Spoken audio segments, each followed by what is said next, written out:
नमस्कार दोस्तों, अगर आप भी एसबीआई बैंक का एटीएम कार्ड यूज करते हो तो आप लोगों को पहले से पता है कि इस कार्ड का हर साल एएमसी चार्ज देना पड़ता है, यानी कि एनुअली मेंटेनेंस चार्ज देना पड़ता है। तो अगर आपके पास इस प्रकार का कार्ड है तो हो सकता है कि 236 रुपये आपके अकाउंट से कटे होंगे। आप मुझे नीचे कमेंट्स करके बता देना। अब बहुत सारे लोगों का ये क्वेश्चन रहता है कि जिस महीने में हमारे कार्ड का ईएमसी चार्ज कटने वाला है, अगर हम उस महीने में अपने अकाउंट में बैलेंस मेंटेन करके ना रखें तो क्या एएमसी चार्ज माफ हो जाएगा, इस प्रकार का क्वेश्चन रहता है। और ये जो एएमसी चार्ज है आपके कार्ड के 1 साल कंप्लीट हो जाने के बाद जैसे ही दूसरा साल स्टार्ट होता है तो उसी टाइम में आपके अकाउंट से ऑटोमेटिक से कट हो जाता है। और ये अलग अलग एटीएम कार्ड के हिसाब से अलग अलग एएमसी चार्ज लगता है। आप खुद यहाँ पर एक पूरी लिस्ट देख सकते हो। तो फॉर एग्जांपल के लिए कि आपने एसबीआई बैंक में एक नया अकाउंट ओपन कराया और 7 दिनों के बाद पोस्टमैन आपके घर पर एटीएम कार्ड लेके आता है और इसके बाद से आप उसको रिसीव कर लेते हो। अब इसी बीच बहुत सारे लोगों का ये भी क्वेश्चन रहता है कि हमको तो रिसीव नहीं हुआ और पोस्टमैन वो वहीं से ही रिटर्न कर दिया, पोस्ट ऑफिस से ही। तो मैं आप लोगों को बता देता हूं कि हो सकता है कि पोस्टमैन आपके एड्रेस पर आया हो लेकिन आपका एड्रेस उसको ना मिला हो, इसकी वजह से वो रिटर्न कर देता है। लेकिन आपको टेंशन लेने की जरूरत नहीं है। जैसे ही रिटर्न जाएगा उसके बाद से 15 या फिर 20 दिन के बाद ऑटोमेटिक से आपकी होम ब्रांच में आ जाएगा और इसके बाद से होम ब्रांच में जाके आप उसको रिसीव कर सकते हो अपना आधार कार्ड और अकाउंट नंबर बता के। लेकिन आप लोगों को 100 रुपये प्लस जीएसटी चार्ज लग जाएगा। तो हम यहाँ पर मान के चलते हैं कि आपका जो कार्ड है वो रिटर्न नहीं गया है बल्कि आपने एक ही बार में उसको रिसीव कर लिया।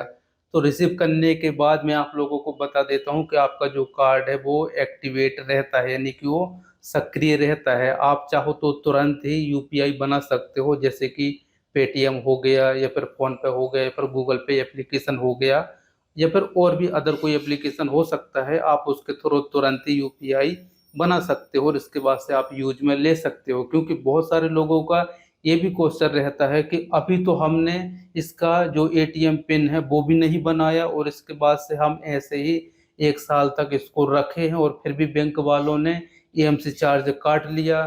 तो मैंने पहले ही बता दिया कि आपका जो कार्ड है, आप एटीएम का पिन बनाओ या ना बनाओ, लेकिन आपका जो कार्ड है वो तो एक्टिवेट है, वो सक्रिय है। और इसीलिए 1 साल होने के बाद बैंक ऑटोमेटिक से एएमसी चार्ज काटता है।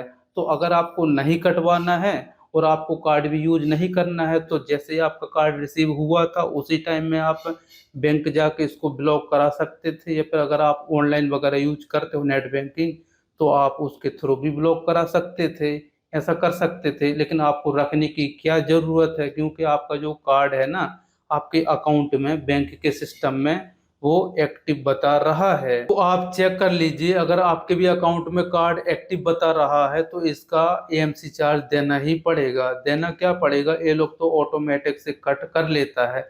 चलिए अब बातचीत कर लेते हैं कि अगर इस महीने में हमारा कार्ड का एएमसी चार्ज कटने वाला है और अगर हमारे बैंक में पर्याप्त बैलेंस नहीं है तब क्या होगा।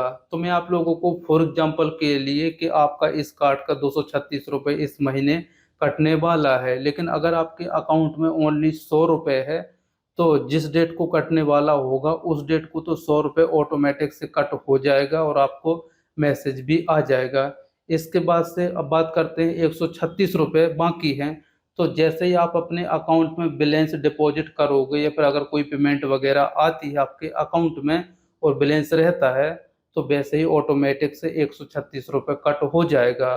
तो टोटल हो गया 236 रुपये, इस प्रकार से दो टुकड़ों में, यानी कि आपका एएमसी चार्ज माफ तो नहीं होगा और इस प्रकार से दो भागों में वो लोग चार्ज कट कर लेगा, माफ बिल्कुल भी नहीं करेगा। या पर हो सकता है कि जब आपका एएमसी चार्ज कटने वाला हो, अगर उस टाइम में आपके अकाउंट में बैलेंस जीरो रहता है और इसके बाद से आप 1 हफ्ते के बाद या फिर हो सकता है कि 2 हफ्ते के बाद आप बैलेंस डालते हो, तो जैसे आप बैलेंस डालोगे वैसे के वैसे 236 रुपये कट हो जाएगा ऑटोमेटिक से। तो बैंक वाले छोड़ने वाले नहीं हैं। तो एक क्वेश्चन और रहता है लोगों का कि हमको नया कार्ड रिसीव हो गया है तो इसका जो पिन है हमको कितने दिन के अंदर अंदर बना लेना चाहिए।